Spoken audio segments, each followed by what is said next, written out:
সঞ্জয় আর আমি দুজনেই দেখুন বেরিয়েছিলাম মাছ আনতে আর ফুল আনতে। ভাবলাম ওকে নিয়ে যাই, তাহলে ও ফুলটা কিনবে আর আমি মাছটা নেবো।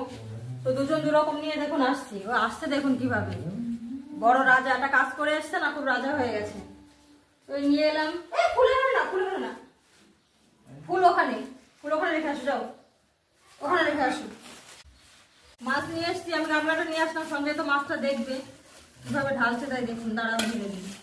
প্লাস্টিকটা খুলতে পারছে না ও, ভালো খুলে দিই ও দেখুক ওর পছন্দ হয় কিনা।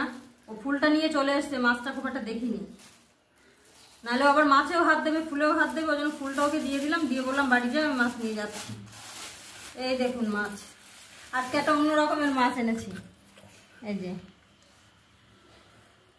এটা কি পাকাল মাছ বললো মাছালা, এই মাছটা দিয়ে দেখি কি রান্না করা যায়। এটা ছোট তো, এটা খুব একটা ওর পছন্দ হবে না, ও খুব একটা ভালোবাসে না। দেখুন ও আজকে জ্যাকেটটা পরেছে, খুব ভালো লেগেছে ওর। জ্যাকেটটা পরে সারাদিন ঘুরে বেড়াচ্ছে, কিভাবে ঠিক করছে সারাক্ষণ। এই জ্যাকেটটা আজকে সারাদিনে ও আর খুলবে না, কালকে রাত্রি থেকে পড়ার জন্য ব্যস্ত হয়ে গেছে। ঘুম থেকে উঠে আলমারি থেকে বের করে জ্যাকেটটা পরে নিয়েছে, নিয়ে এবার দেখুন কিভাবে দেখছে সারাক্ষণ। বাইরেও যাচ্ছে না, আয়নার সামনে গিয়ে ঘুরে ঘুরে দেখছে এরকম করে করে। আর এটা পরে এখন আছে, এখন বেলা হয়ে যাবে, রোদ্দুর উঠে যাবে, তাও খুলবে না।